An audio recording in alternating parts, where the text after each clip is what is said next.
back. I know it's been a long time. I think now with another lockdown here in the UK, I'm just going to start cooking again. And today I am going to go for croquetas, Stilton croquetas, croquettes. It's easy to do. There is a bit of a tough job that you will see. It's like making the shape of just the croquetas, but it's nice, tasty, and it's good for a snack, as a main course, whatever you want. Croquettes are always fantastic. So hopefully you enjoy and you try yourself. I challenge to you guys, and I would love if you can send me the pictures if you ever try to do them. Okay, let's begin.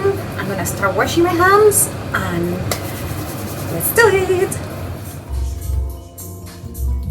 So first thing I'm going to do is heat a little bit the milk. Like, I don't want it to boil, it's just warm it, and I will add the Stilton cheese, like around 150 grams, because I would like it to melt and so I can have it ready for the mix of the croquettes. So that's what I'm going to do at the moment, and easy peasy, not big things. I told you this is quite easy to do. So here I am.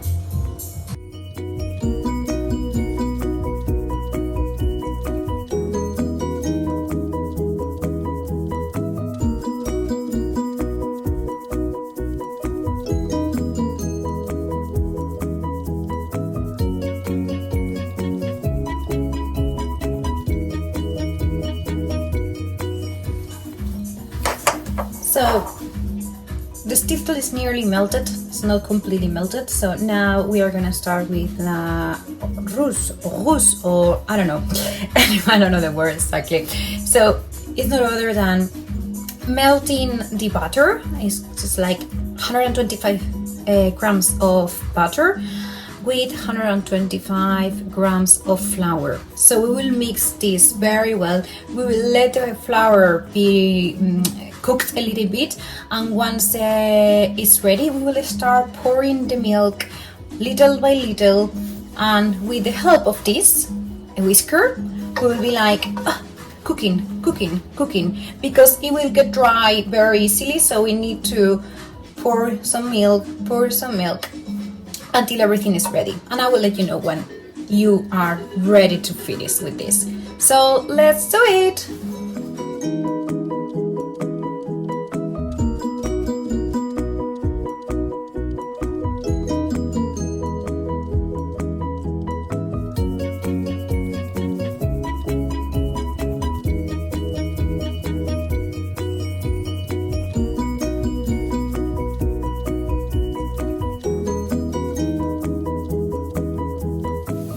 Right, so this is ready. I'm going to start pouring milk bits by bits.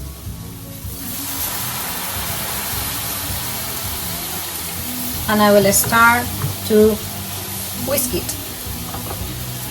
And like this, I will continue whisking it. We don't want small balls of flour. We need to mix everything really well. We need to play a little bit with the heat as well. So I'm just having, I lower it down a little bit, and everything mix.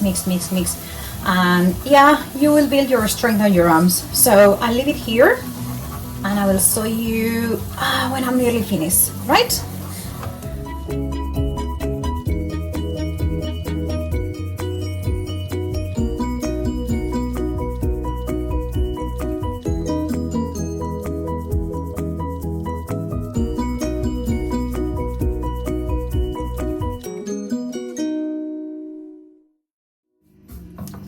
Before completing this, I am going to add a little bit of nutmeg, and I'm going to try to rectificate if needed about the salt.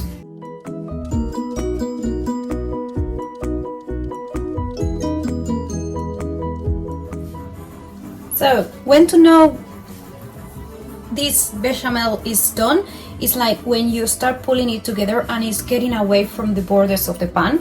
So it's just like a consistent bechamel. So what I will do now is take it out of the fire, and yeah, I will show you the process.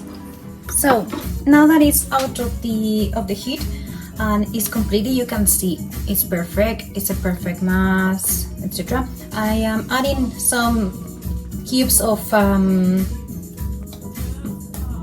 butter. This will help to have like hard croquettes at the point of making the balls. So we're just going to mix it. mix it and melt it, and we will put this then in a separate place. So there we go, we are gonna pour it here.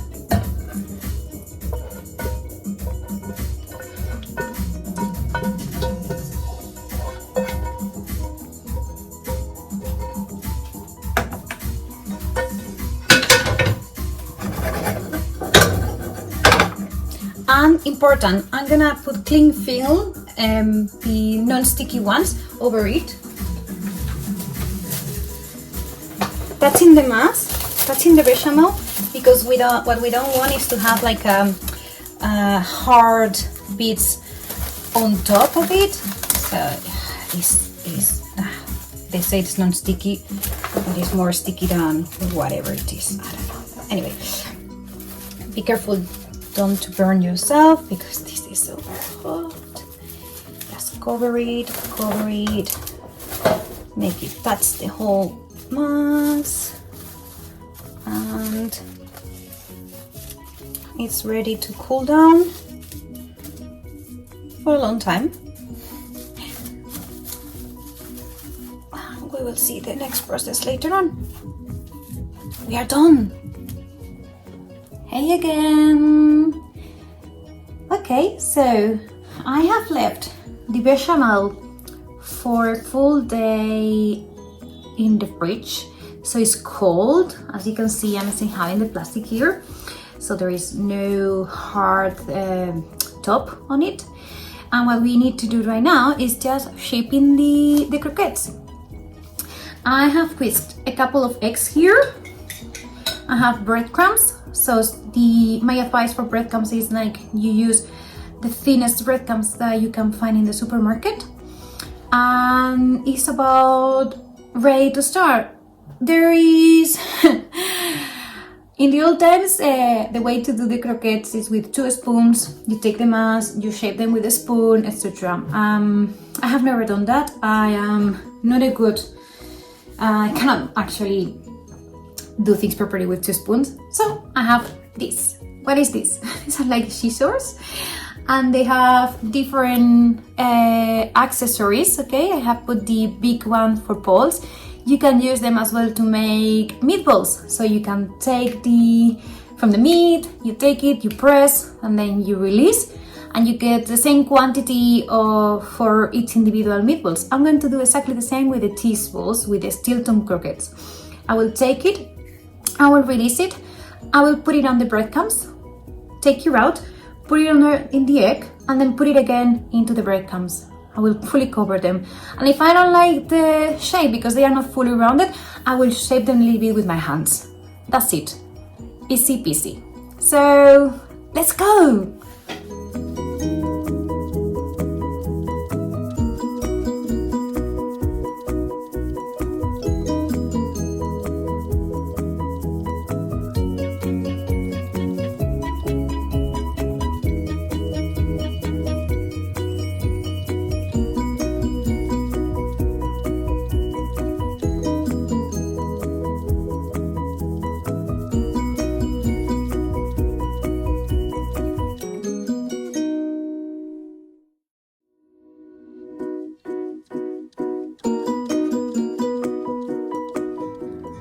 So as you can see, I have done 46 croquettes and a tiny one, so 47.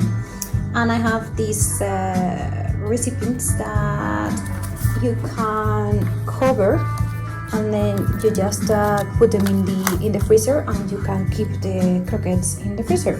Of course, these ones are not going to go to the freezer. They're gonna go straight to my stomach. Well, after I fry them, after I deep fry, I will show you now how I do that. Ah, super excited! Final step of the croquetas. It will look scary, okay? I have lots of olive oil here. It's already hot because the final step is to deep fry the croquettes. And what you can see here as well, it's a plate with some kitchen rolls. So when I remove them from the oil already fried, I put them here so the kitchen roll will take the remaining oil. So it becomes less fat.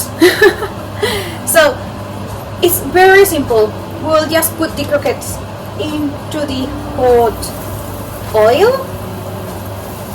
I will do 3x3 because I don't want them to stick around. So you can see they are frying. How long? Until they are golden.